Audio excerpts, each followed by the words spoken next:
Magluluto po tayo ng sopas. Ayan, meron tayong chicken, hotdog, repolyo, bagu beans, carrots. Meron tayong bawang sibuyas, dairy cream, at meron tayong Alaska ibop. And then, ideal elbow macaroni. Ayan, yan po ang ating mga ingredients sa sopas. Ayan, magisa na tayo ng ating sibuyas. Ayan, igigisa natin yung sibuyas natin sa dairy cream.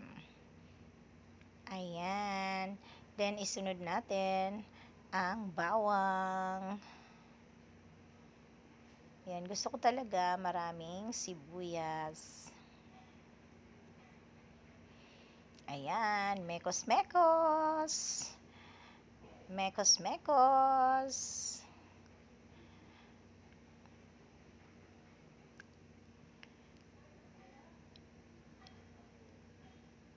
Ayan, medyo pakuluin muna natin. Medyo ipa-brownish muna natin yan ng konti.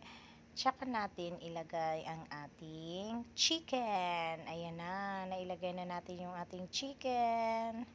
Mekos, mekos, mekos. Paghahalu-haluin lang hanggang sa siya ay maluto.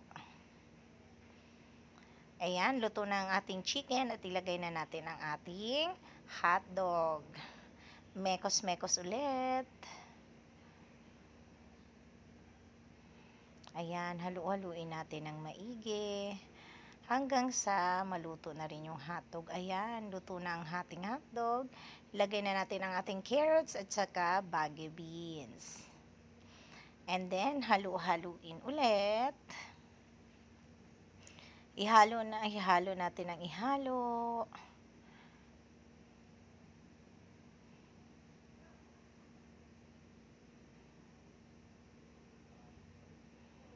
Maglagay tayo ng Knorr chicken.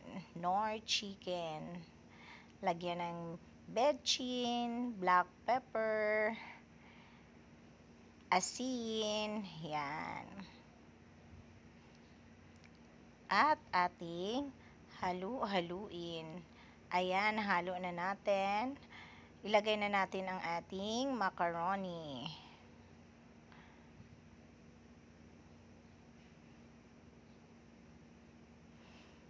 Dalawang 200 grams ang ilalagay natin. Magkakasya yan sa ating kawali. Mekos-mekos, and then lagyan natin ng mainit na tubig at saka yung chicken broth. Ayan, yung chicken broth yung pinagpakuluan natin ng ating chicken at mainit na tubig.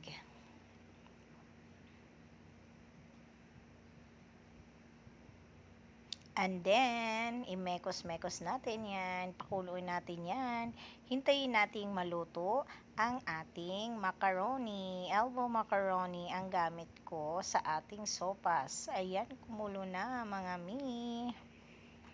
Ayan, hindi pa luto ang ating sopas. Ayan, luto na, ilagay na natin ang ating gatas, evaporada, Alaska evaporada. Ayan.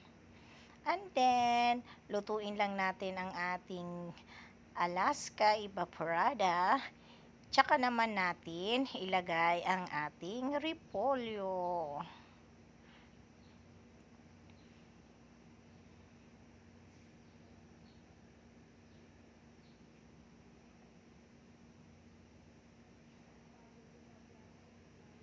Ayan, simutin talaga natin. Ubusin natin yung isang lata ng Alaska ibop. Ayan, kumulo na at ilagay na natin ang ating repolyo. And then, halu-haluin lang natin ng saglit.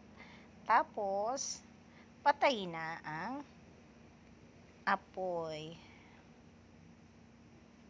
Kasi, gusto namin na yung hindi masyadong luto yung repolyo. Ayan na, kumukulo na. Bye-bye!